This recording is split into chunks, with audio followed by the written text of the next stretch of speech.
Tamsin Lejeune, who is the founder of the Ethical Fashion Forum, and Poole, who is the dress doctor. They're here to talk to you about ethical fashion style. Thank you everybody for coming today. I'm going to start by telling you a very little bit about what we mean by ethical fashion.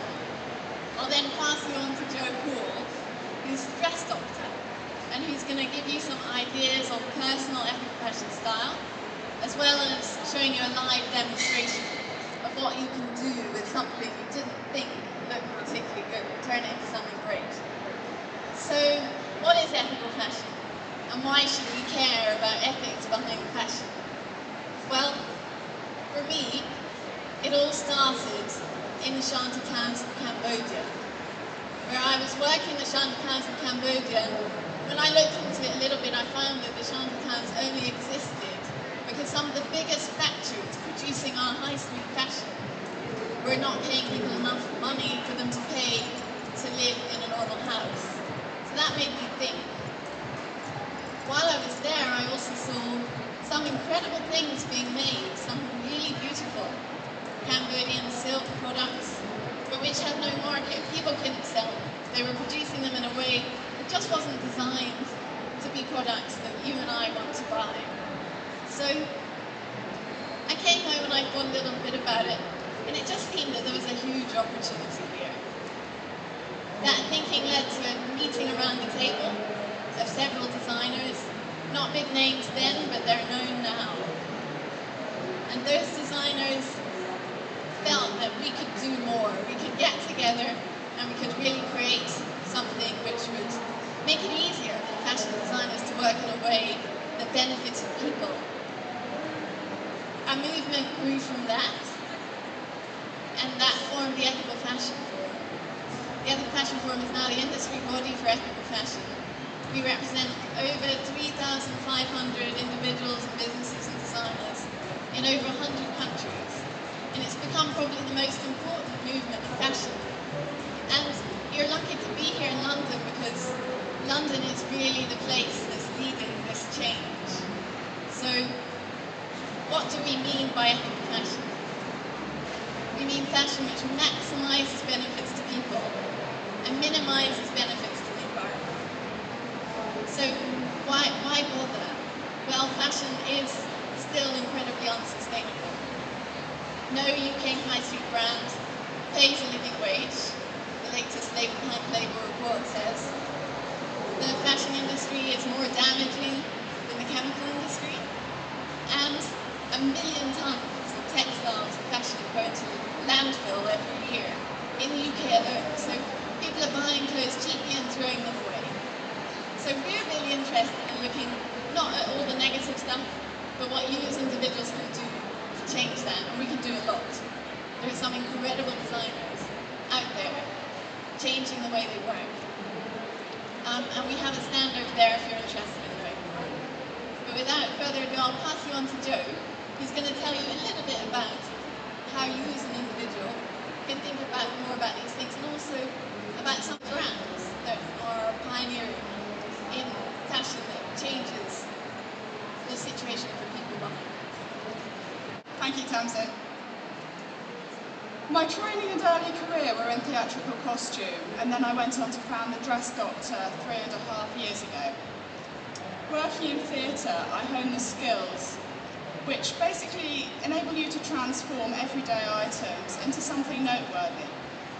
People have many clothes. You've all got things at the back of your wardrobes left in corners, and I realised that the techniques I was using every day to create show-stopping outfits could be used to help ordinary people bring back to life what they already own, and also it would reduce the need to consume and the amount of waste going to landfill. People book me for a day to work through their wardrobes. We start with a full measuring session, because if we don't have an accurate record of your body, your clothes are actually never going to fit it. We then look through and assess any problem garments, deciding whether the issue is the shape of the garment, whether we need to change design elements, or whether they should be altered to meet any physical needs that you may have. For example, if you've undergone major surgery.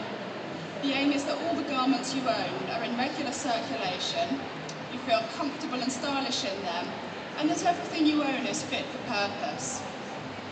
Seeing people in their homes is a real privilege.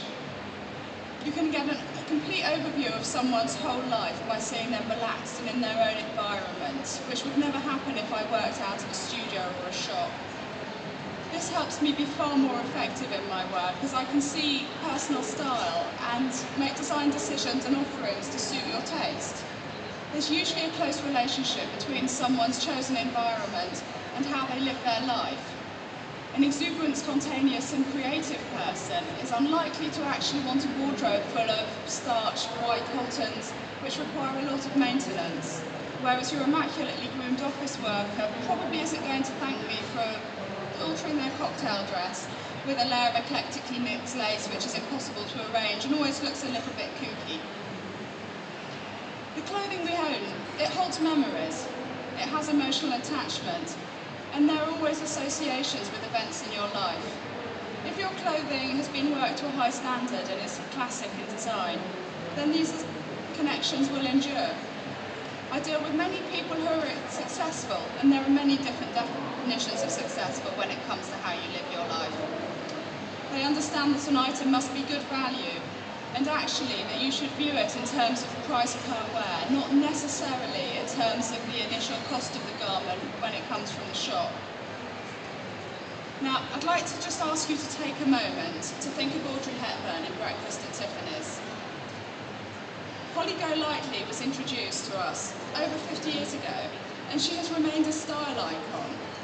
But there's no hint of retro kitsch in that look. You know the look I mean, with the very slim-fitting, gorgeous dress. Givenchy designed that little black dress, and it was perfect for her.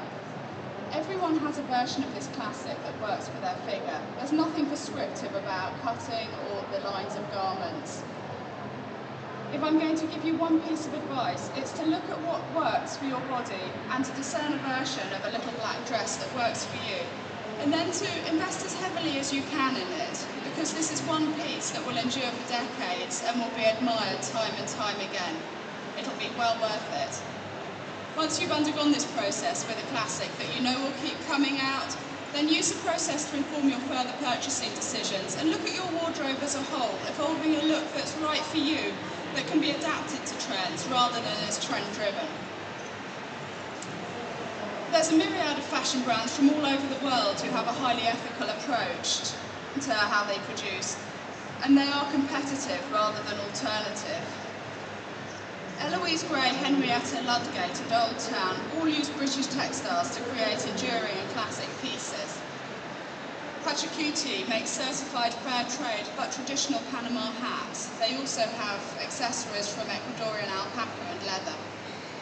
Samples from all the brands I'm mentioning are available to view at the Ethical Fashion Forum stand at the back of the stage.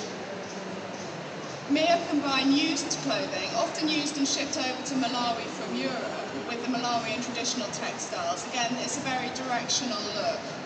Junkie styling create the most extraordinary garments from tailoring and shirting. The pink dress that people keep stopping by, that's Junkie on our stand. And Christopher Rayburn, he makes very modern both men's and women's wear reappropriated from military fabrics. Now these are all quite specific outer garments. You can actually use your purchasing of basics to help improve people's lives. There are several brands that produce underwear, leggings, all the things that we buy that maybe you don't want upcycled from pre-used garments. Gasipium make a wide range of these, and also a range of homeware from organic cottons. Pants to Poverty, ethical underwear as it suggests. And the Bishopston Trading Company is interesting. It was founded solely to support the residents of a village in Tamil Nadu that already had an organic cotton industry, but no outlet for their products. Please see part 2 of this video for the live demonstration.